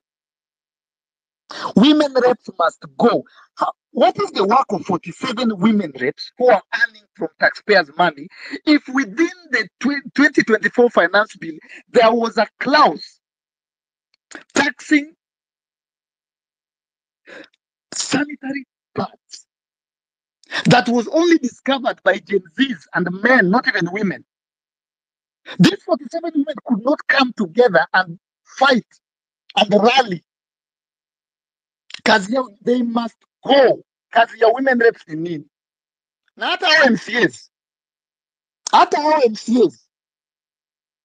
Even these MCAs, they will one day very soon explain to us kazi yao ni nini. Kazi yao ni nini. Nothing has been done with, since devolution. Only corruption and nepotism and tribalism. Hakuna kitu imefanyika. Rudi kwa provinces zetu na tuziite county, tukuwe na governors wa 8. And every person who will get into a government office beginning now must take a pay cut. Because I'm assuming those are not people we know. We are giving them an opportunity. Tunakupea opportunity, atukujui. You are fresh, whether you are Gen Z, ama wewe ni millennial. We are starting afresh.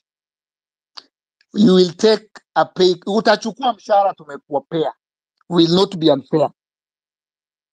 Haitakuwa very high, haitakuwa very low.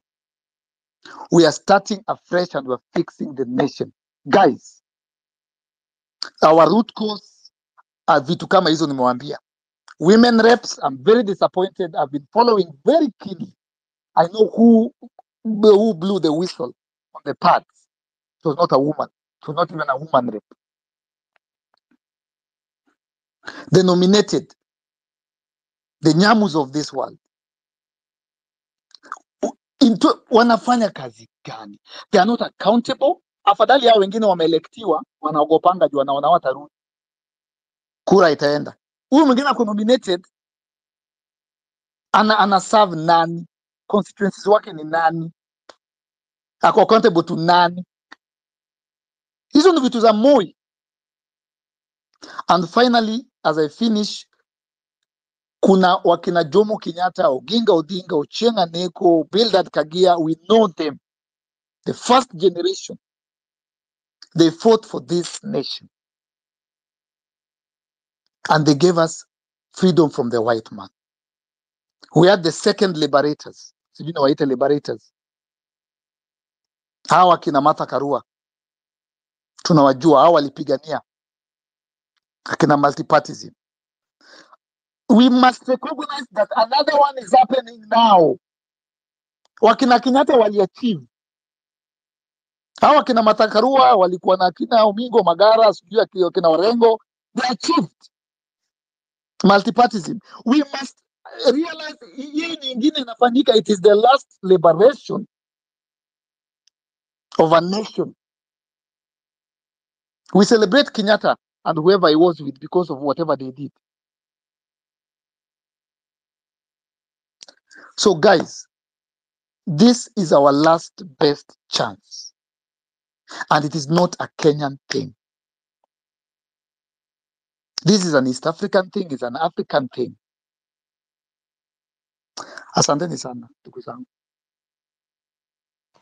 Okay, thank you so much, Eric Omondi, for that submission. Tarus. Thank you so much. I want to remind all of us that when we started all of this, we said we were leaderless, tribeless, partyless, fearless. And we are actually tribeless. You see, tribalism wants to derail the movement. Tribalism wants you to protect someone that does not want to protect you. Every time you hear our president, I want to put this across very clearly, that when the president is elected, he is the president of Kenya, not a governor of a county in Rift Valley. So there's nothing like our president and the president of Rift Valley. He is at work to serve Kenyans, all citizens of Kenya, the sovereign.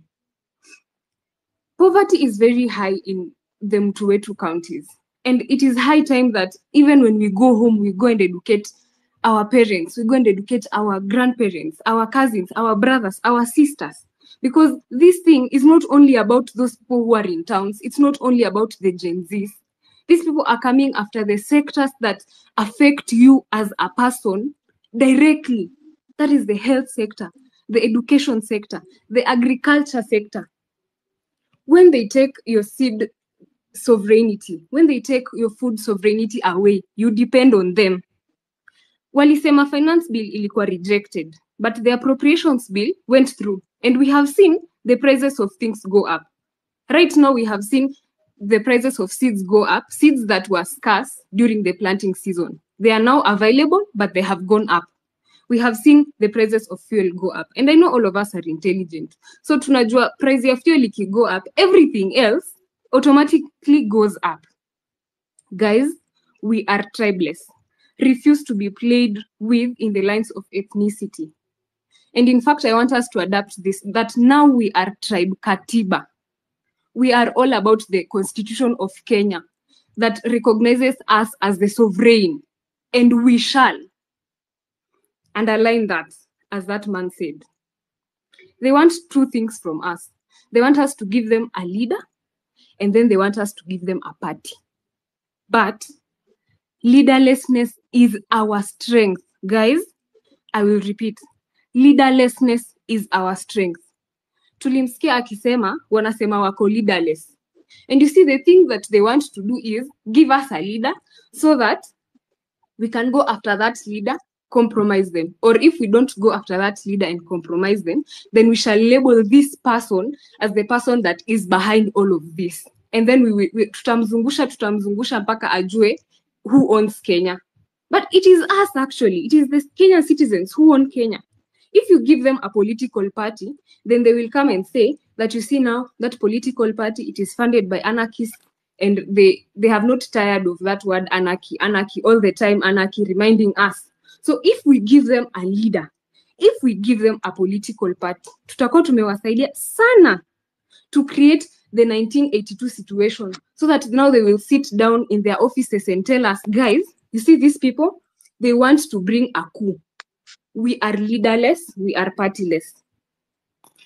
If we give them these two things, they will forget about all the pertinent issues that we have raised and focus on that.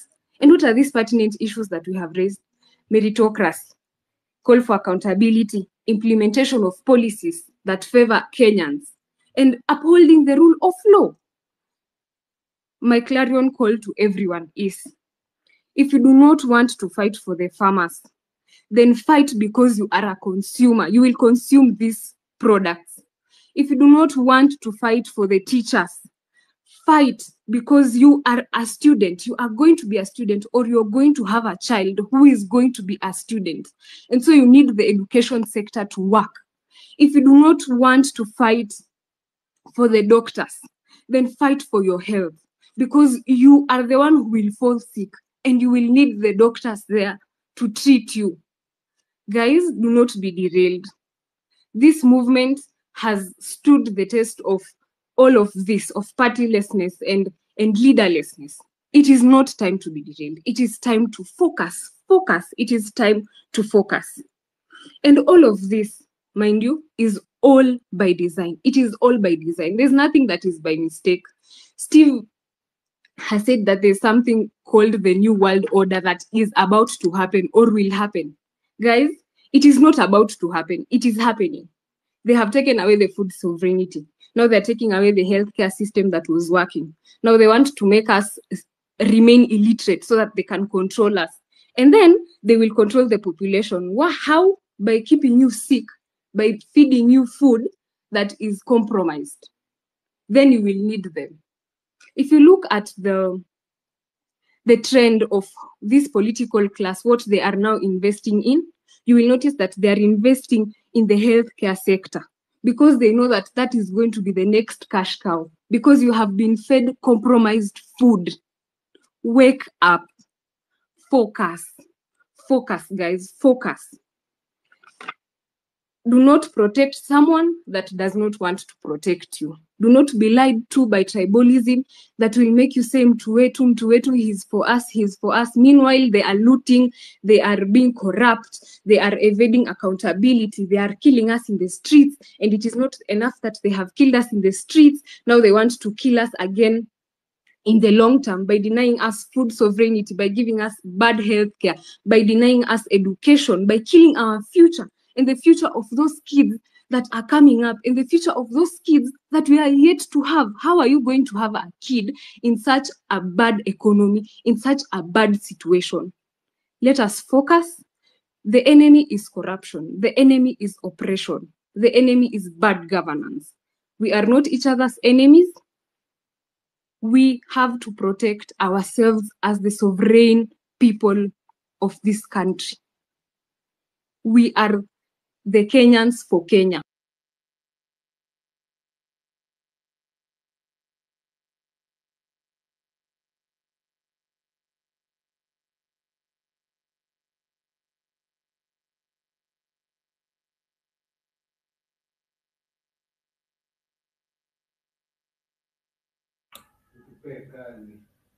Can someone go ahead?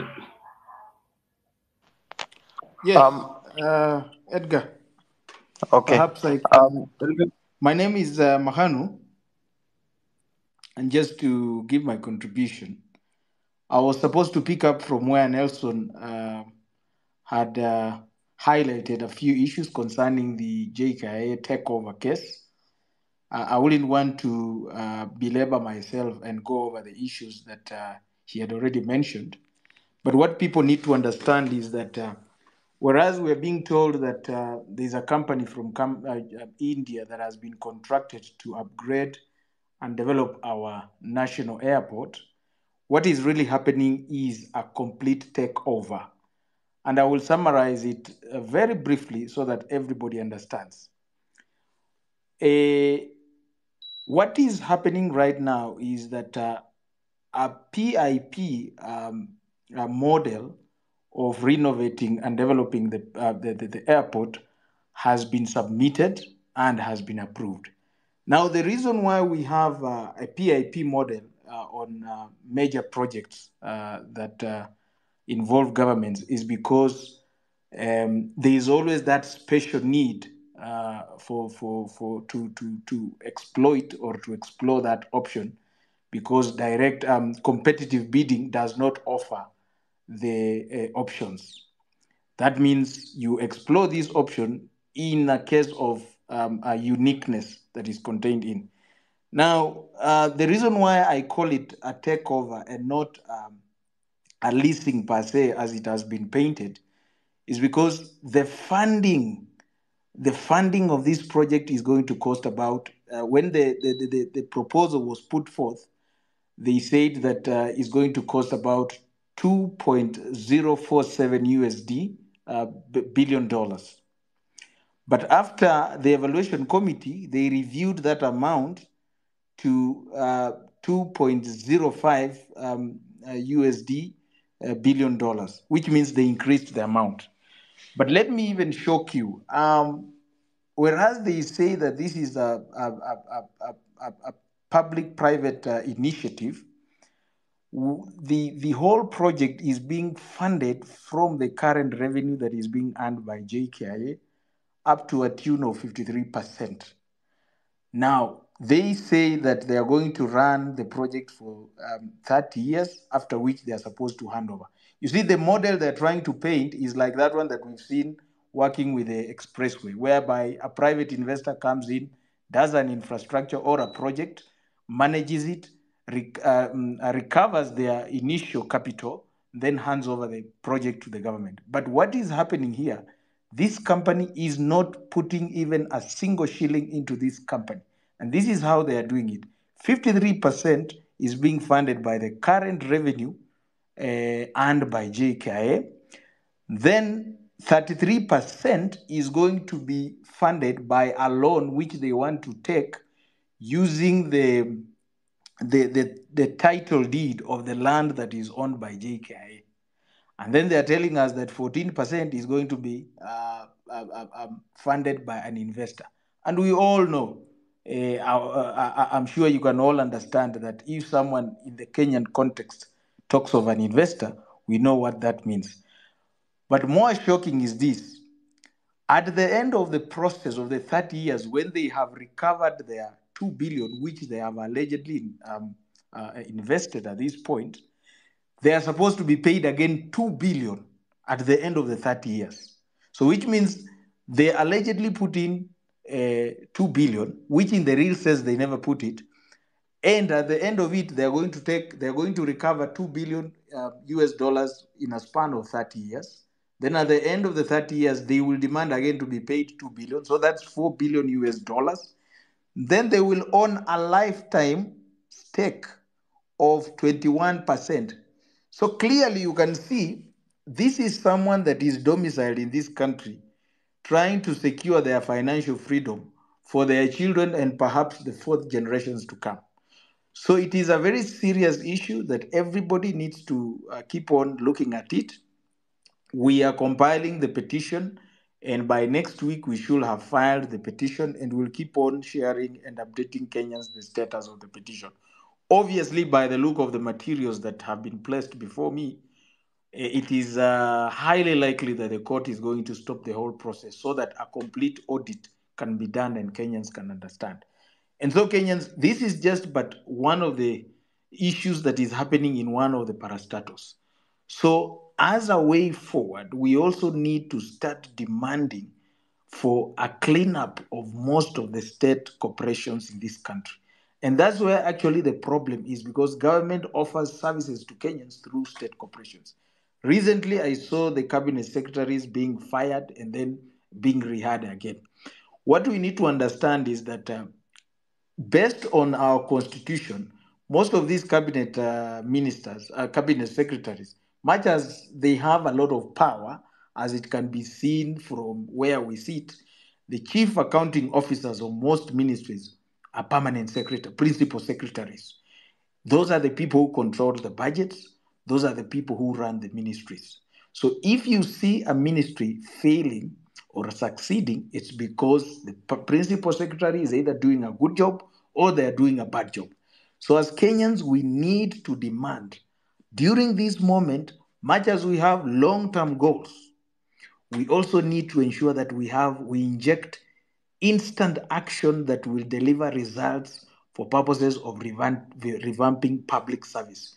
We need to demand that principal secretaries, they must be dismissed because they have failed the government. They have failed this presidency. We need to demand an overhaul of parastatal heads and chiefs, board members of parastatals, CEOs of parastatals, chairmen of parastatals. All these people belong to a group that is already rotten. And if we are doing a reset, we are resetting this country, these are the people that are supposed to go. Now, the other thing that I talked about, but I want to talk about it more today, we need to de-incentivize public service. We need to decommercialize public service. This is what I mean by that. Every public servant, and this is something that we want to start demanding, and I need every Kenyan to understand. We need to ensure that if you are drawing salaries from any public coffers, you need to be put on a payroll. Whether you are an MP, whether you are a CS, whether you are a principal secretary, we need to demand that everybody be put on a payroll, on a job group. The job group will decide the amount of salary you draw. So you can be a CS, but you don't have a degree, you don't have a master's degree, you only have a class 8 certificate. You are paid a salary based on your academic qualifications. That is it. That is how we will start de-incentivizing public service, and we will end up with people who are dedicated and people who want to serve. Now, the other thing, someone may ask me, if you are saying that people should be put on in job groups and their credentials should determine how much they earn, don't you think these people are going to buy degrees and they are going to use it? Now, I was thinking about it, and based on my logic reasoning, we have some rules in the disciplined forces. In disciplined forces, the military, the police, if you are above the age of 30 years, you cannot join the disciplined forces. So similarly, we need to ensure that we scrutinize the degrees and certificates that people bring for purposes of looking for opportunities. We should make it as a rule that if you are above, if you have a degree that you have acquired above the age of 30 years, that degree should be declared just a honorary degree. It should not be used to assist you to get an opportunity in government. Because chances are, these people who get degrees above the age of 30 years, they have gone around, they have engaged in corruptions, they have managed to buy their way out in schools, and they have bought degrees. So if you get a degree above the age of 30 years, that degree should just be a honorary. So that degrees that can only be used to secure good opportunities and job opportunities are those ones that are acquired below the age of 30.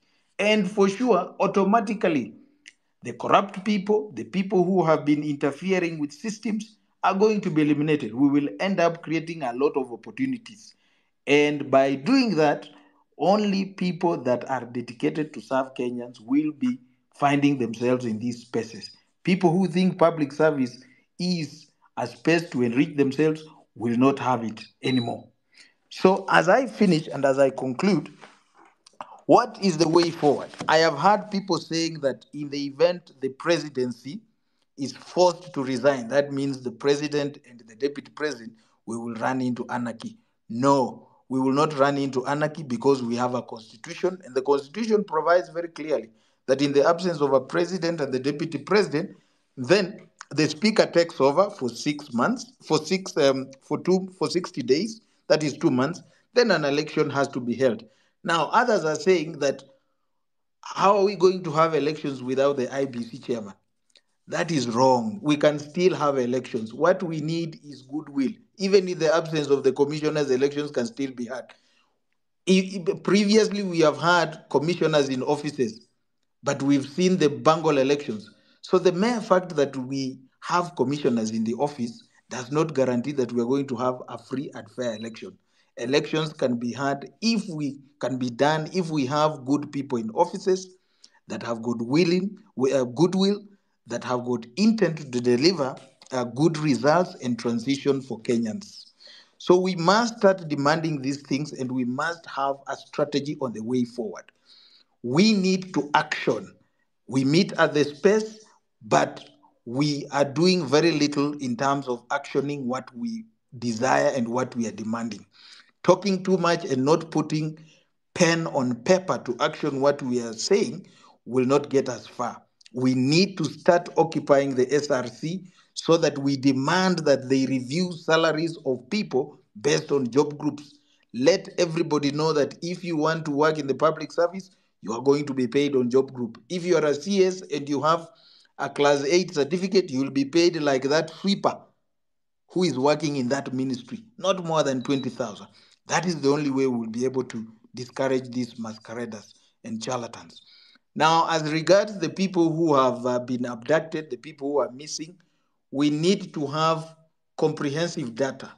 From this space, I know we have capacity and we have ability to get information concerning people who are missing, so that as lawyers and those ones the lawyers that we are here, together with LSK, we can start putting our heads together, trying to trace these people, and where necessary, we can get orders of habeas corpus, compelling relevant institutions to produce these individuals or their bodies if they are suspected to be dead. So that is the that is what I will propose for now.